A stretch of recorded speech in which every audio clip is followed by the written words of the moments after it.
Good morning, Vande Mataram. Accounts में chapter number 1, जिसमें आज के लेक्चर में हम साबित पद्धति की जो व्याख्या है उसको देखेंगे और साबित पद्धति के जो उद्देश्य हैं उनको हम देखेंगे।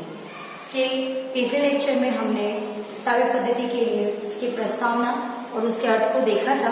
फिर से हम एक बार साबित पद्धति की जो व्याख्या है उसको देखते हैं। तो AICPA द्वारा दी गई व्याख्या, AICPA American institute of certified public accounts के द्वारा जो व्याख्या दी गई है उसको हम देखते हैं कि साबित पद्धति व्यवहारों और घटनाओं के जो मौद्रिक लक्ष्य तथ्य हो उनको द्रव्य के रूप में लिखने, उसका वर्गीकरण करने, निष्कर्ष निकालकर उनके परिणामों का अर्थघटन करने की एक प्रक्रिया है अथवा तो कला है।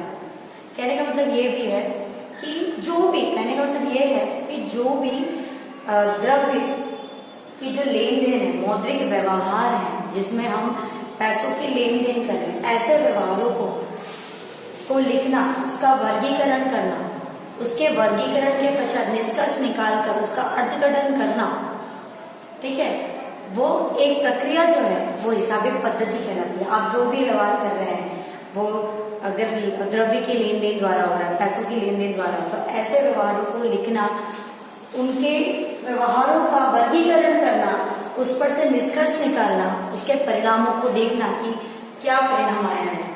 जैसे कोई भी लेन देन हो रही है उसको आप लिखोगे, ठीक है, उसके बाद उसका वर्गीकरण करोगे, उधार व्यवहार है या रोकड़ व्यवहार है, ठीक है, संपत्ति का व्यवहार है।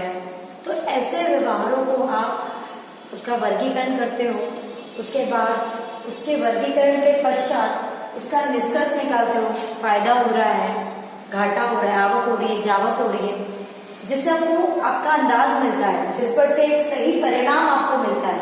और इन परिणामों का जब अर्थघटन करते हैं, विश्लेषण करते हैं, एनालाइज करते हैं, तो हमें पता चलता है कि अंत में हमारा व्यापार नुकसान कर रहा है या लाभ कर रहा है। तो ये जो प्रोसेस है, ये जो प्रक्रिया है वो हिसाबी पद्धति कहलाती है, ठीक है, जिसके पर्याय के रूप में नामांकन पद्धति भी कहते हैं बहुत से लोग, ठीक है। तो नामांकन पद्धति अथवा तो हिसाबी पद्धति। चलिए, तो ये तो इनकी जो व्याख्या थी ये है। अब हम आगे बढ़ते हैं। अब हम हिसाबी पद्धति का जो उद्देश्य है, साबित पद्धति के उद्देश्य को हम समझते हैं। साबित पद्धति का उद्देश्य, ठीक है, तो सबसे पहला जो पॉइंट है स्थायी रिकॉर्ड।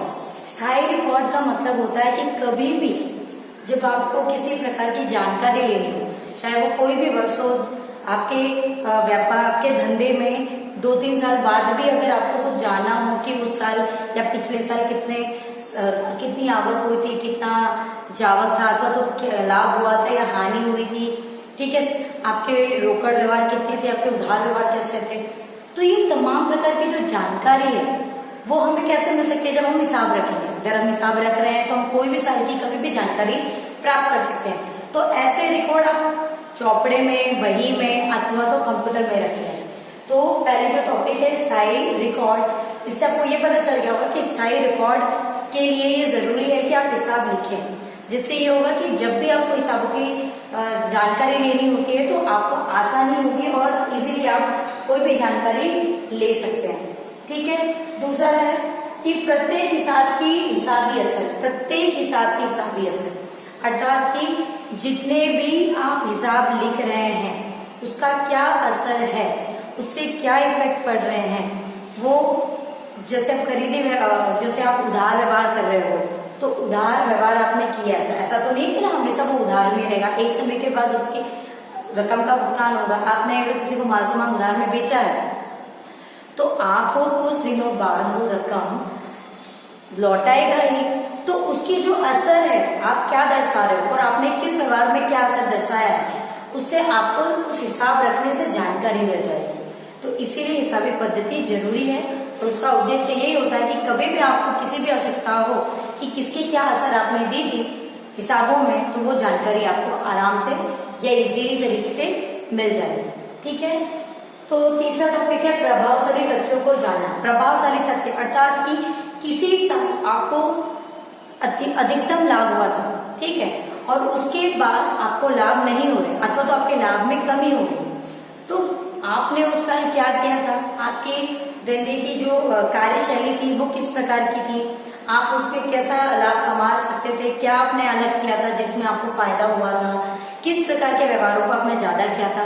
तो ऐसी तमाम बातों को आप जान सकते हैं, समझ सकते हैं, और जो भी दुष्परिणाम है जिसके थ्रू गलत हुआ था या गलत हो सकता है, तो आगे आप उसको ध्यान में रखते हुए नहीं करेंगे, और जो आपको ऐसा लगता है कि सही है, जिसको आपको करना चाहिए, आप उसको आराम से, उसको आप इजीली समझ के कर सकते हैं, भविष्य में वो फिर आप अप्लाई कर सकते हैं। चौथा टॉपिक है कर दायित्व निर्धारित करना।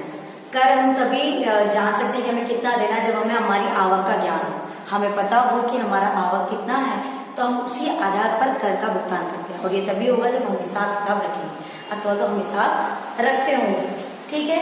पांचवा, देवा का प्रमाण। देवा मतलब आपको कितनी रकम किसी को चुकानी है, आपका दायित्व कितना, आपकी लायबिलिटीज कितनी है जो आपको चुकानी है, आपने व्यापारी को कितना जो रकम है आपको भुगतान करना है, उसका अंदाजा आपको मिल जाएगा। अगर आप हिसाब रखते हैं, सारे व्यवहारों का लेखा जोखा रखते हैं, सारे व्यवहारों की आप जानकारी रखते हैं अपने पास व्यवस्थित रूप से लिखित स्वरूप में, तो आपको देवा का प्रमाण मिल जाएगा, जिससे आपको पता रहेगा कि आपको भविष्य में कितने रकम का भुगतान करना है, चुकाना है, जो आपके ऊपर कर्ज के रूप में है।